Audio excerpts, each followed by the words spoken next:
Chapter 15. Reflections in the Rain. Emma had always prided herself on her ability to navigate the British waterways with a keen eye on the weather. As a continuous cruiser, she typically selected her travel days to coincide with clear skies, ensuring smooth and pleasant journeys. However, on this particular morning, as she prepared to depart from Preston Brook, the weather had other plans. The sky was a canvas of grey, heavy with the promise of rain. A fine drizzle had already begun to fall, and the forecast predicted worsening conditions throughout the day. Emma considered postponing her departure, but commitments further along the canal urged her onward. With a resigned sigh, she donned her waterproof jacket, secured the hatches, and set off. Her first challenge was the Preston Brook Tunnel, a historic passageway stretching 1,239 yards beneath the Cheshire landscape.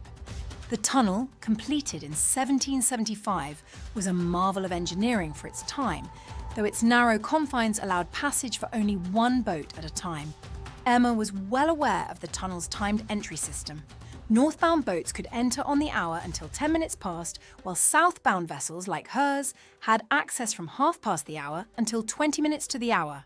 She timed her approach accordingly, arriving at the southern portal just as her window opened. As she entered the tunnel, the world outside was swallowed by darkness, save for the beam of her headlamp cutting through the gloom. The sound of raindrops on the canal's surface was replaced by the echoing drip of water seeping through the tunnel's aged brickwork. Steering with steady hands, Emma maintained a slow, deliberate pace, mindful of the tunnel's narrow width and the absence of a towpath. In the days of horse-drawn boats, animals would be led over the hill while the boatmen legged the vessels through the tunnel, a testament to the canal's rich history. Emerging from the northern end, Emma was greeted by the persistent rain, now heavier than before. She navigated the short distance to the Dutton Stop Lock, a unique feature designed to manage the slight difference in water levels between the Trent and Mersey Canal and the Bridgewater Canal. The lock's shallow depth made for a swift passage, and soon she was cruising towards her intended mooring at Bartington Wharf. The journey was less than ideal. The rain intensified, driven by gusts of wind that sent ripples across the canal's surface. Visibility was reduced, and Emma found herself squinting through the downpour, her hands gripping the tiller with determination. By the time she reached Bartington Wharf, she was thoroughly soaked, her waterproofs having met their match against the relentless weather. After mooring Serendipity with practiced efficiency, Emma retreated into the warmth of her cabin. As she changed into dry clothes and prepared a steaming mug of tea, her thoughts turned to her finances. She was grateful for the small inheritance from her grandmother that had initially enabled her to embrace life on the canals.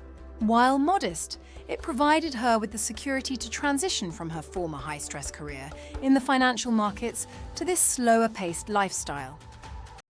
Though the inheritance had been her financial bedrock, Emma supplemented her income by working as a freelance content writer. The skills she had honed during her years in the corporate sector, particularly her knack for clear communication and storytelling, proved invaluable. She found the flexibility of freelance writing perfectly suited to her new way of life, requiring only a reliable internet connection to manage projects from the comfort of her narrow boat. Content writing became a steady sideline that offered both intellectual engagement and a sense of financial independence. With the rain drumming steadily on the roof, Emma settled into her armchair, a blanket draped over her lap, and reflected on her journey. The enforced pause at Bartington Wharf allowed her to dedicate time to her poetry, a creative outlet she'd discovered since moving on to Serendipity. The rhythm of the waterways and the beauty of the changing seasons had inspired her to capture moments in verse. One of her latest poems emerged from the rain-soaked days at Bartington.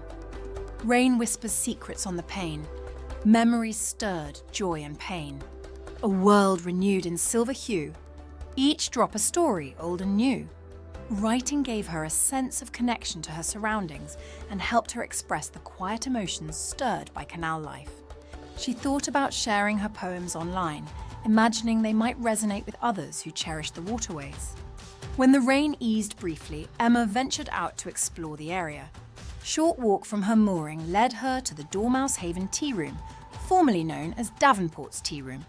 The establishment had recently undergone a transformation under new ownership, embracing an Alice in Wonderland theme that intrigued Emma. Inside, whimsical decor and creative menu offerings brought warmth and delight to her otherwise dreary day. On another excursion, Emma visited the historic Dutton Horse Bridge, its graceful wooden arch reflecting in the tranquil waters of the Trent and Mersey Canal. Standing at the bridge, she admired the craftsmanship that had endured through generations, connecting past and present.